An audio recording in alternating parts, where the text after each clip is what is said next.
In this video, I will be sharing with you how to set up recurring transfers between your accounts.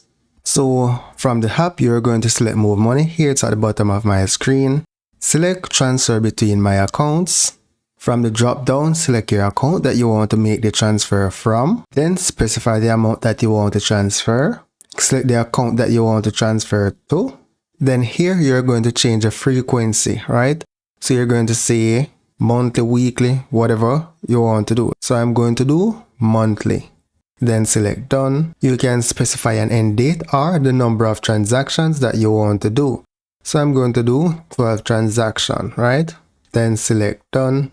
So this transaction will reoccur until all 12 transactions are complete. So here I'm going to select continue and I can select once I select transfer now. And that's pretty much it. So that's it for now guys. Thank you for watching and see you in the next video.